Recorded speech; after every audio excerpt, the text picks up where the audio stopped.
Good, happy Wednesday evening, February 16, 2022.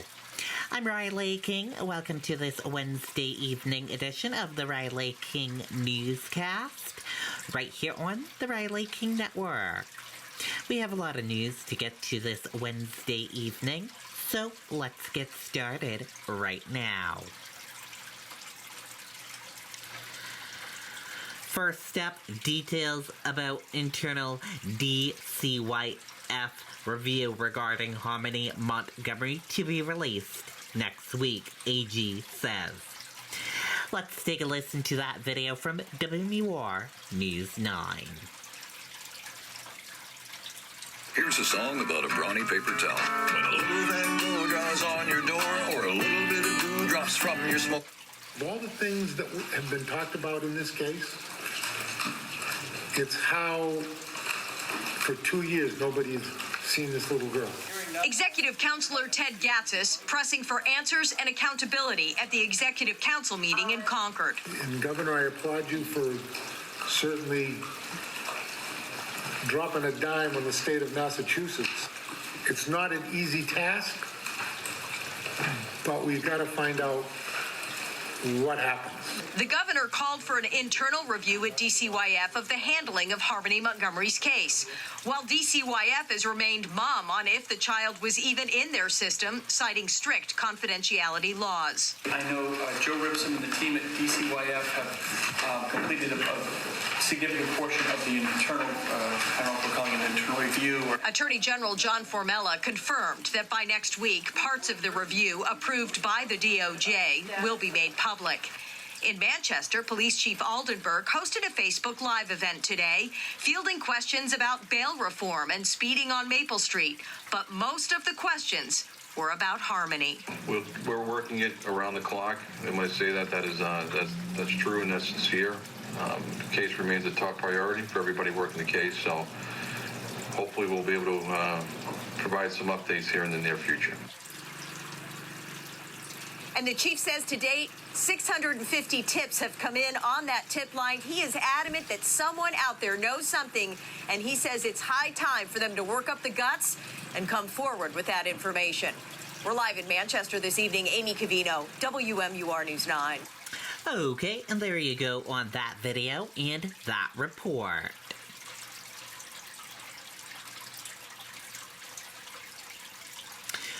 New Hampshire COVID-19 hospitalizations at lowest level since last August. Let's take a listen to that video from WMUR News 9. If you're a contractor, Beltate's Building Supply wants to be your first choice for lumber and building products. Our contractor sales team can expedite orders for timely delivery right to your job site with our huge 50-vehicle delivery fleet. Visit us at beltates.com or any of our 9 locations. Now to the newest COVID-19 numbers. Hospitalizations are now at 6-month lows with 115 people being treated. And active confirmed cases hit 3,200, the fewest since early September. There are 377 new cases to report, but health officials say these numbers may be higher due to unreported at-home testing. The HHS also says 10 more people have died from COVID-19. Okay, and there you go on that video and that report.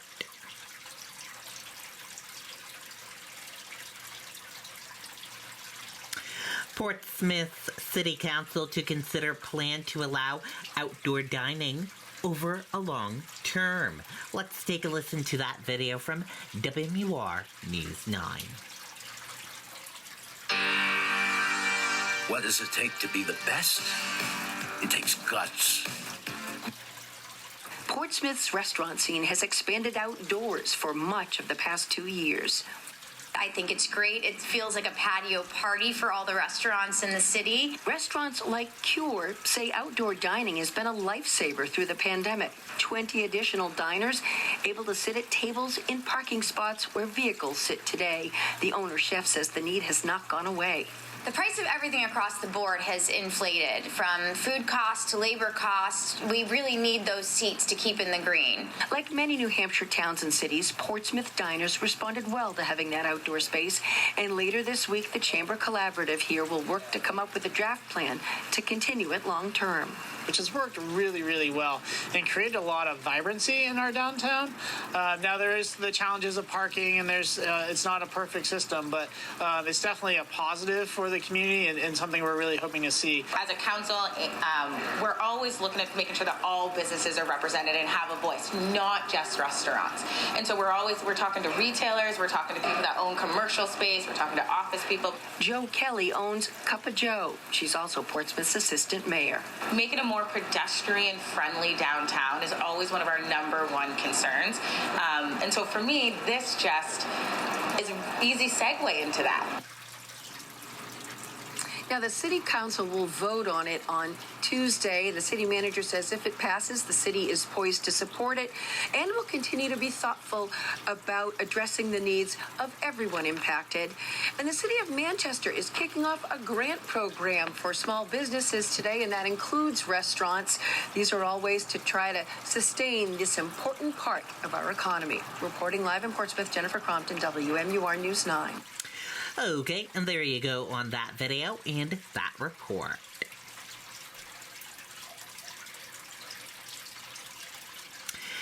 Many New Hampshire residents still waiting for at-home COVID-19 tests shipped by federal government.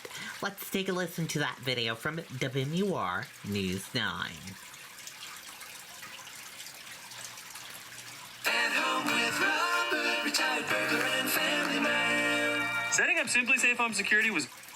Tom, the bottom line is that the White House says most of the orders have been shipped and the rest will be sent over the next several days. The Biden administration made 500 million at-home COVID-19 tests available for order on January 19th. The website actually opened a day early.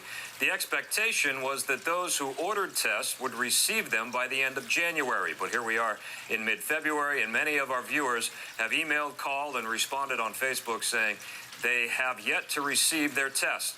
During today's COVID-19 response briefing, the White House said that a total of 50 million orders have already shipped. That's equal to 200 million tests. They say once an order ships, 90% of them are delivered within 48 hours. 85% of the initial orders are now out the door.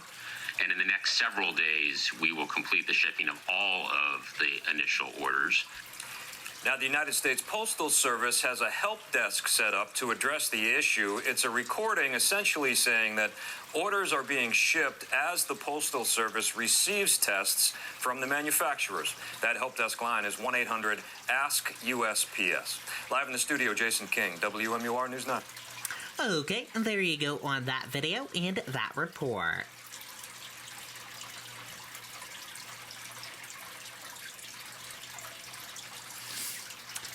New Hampshire Senate signs off on new redistricting maps as both parties are divided on process. Let's take a listen to that video from WMUR News 9.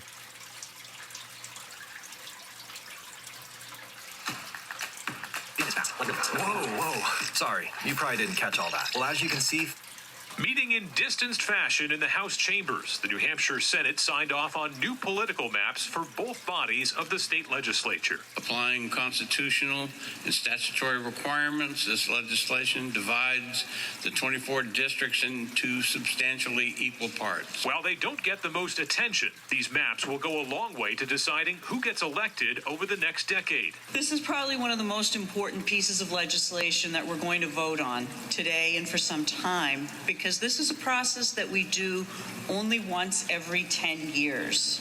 As such, it's truly important that we get it right. Senate Democrats singled out the new Senate District 9, which stretches from Bedford to the Vermont border. These very thin geographic bands snaking across New Hampshire is what, go online, look at Google, It's what it does define as gerrymandering. Some living in Winchester on the far edge of the proposed District 9 wonder how often they'll see a state senator from Bedford. It's really sad that we would be lumped in.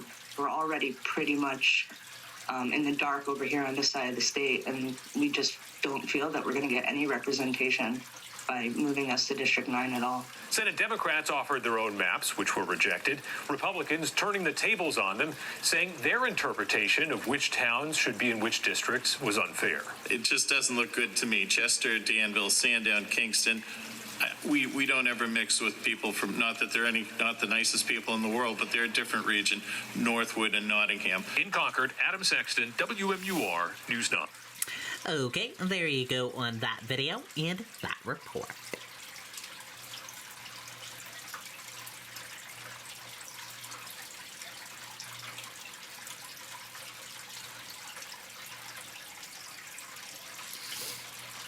Biden issues stern warning to Russia as tension rises in Ukraine. Let's take a listen to that video from ABC News.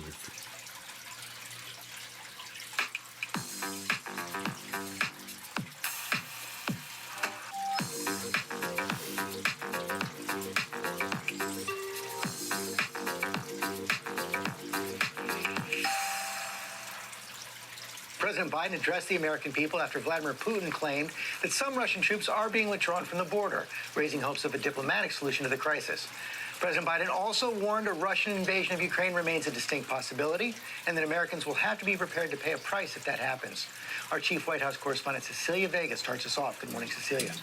George, good morning to you. Sources are telling me U.S. intelligence shows that Vladimir Putin could be ready to do this as early as today. It is unclear whether he has made this decision to invade at this point. But as you said, President Biden saying that an invasion is a distinct possibility. This morning, with Europe on the brink of war, new images showing more U.S. forces from Fort Campbell deploying to Poland. While at the White House, President Biden holding out hope for diplomacy, but issuing a stern new warning to Moscow. Let there be no doubt. If Russia commits this breach by invading Ukraine, responsible nations around the world will not hesitate to respond.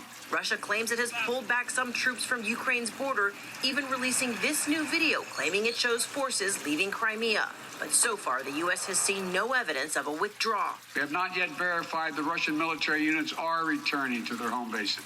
Sources tell ABC News the U.S. believes Russian troops have actually moved closer to Ukraine's border and are now in position to attack. Officials believe an invasion would likely begin with electronic warfare and aerial bombardment on critical infrastructure before entering Kyiv and taking control of the government, with plans to complete the mission in 24 to 72 hours. But the Russians would face steep resistance, and there would likely be thousands of casualties. Ukrainian soldiers and military personnel actually far outnumber the 150,000 Russian forces assembled. This is not a conventional force-on-force kind of military.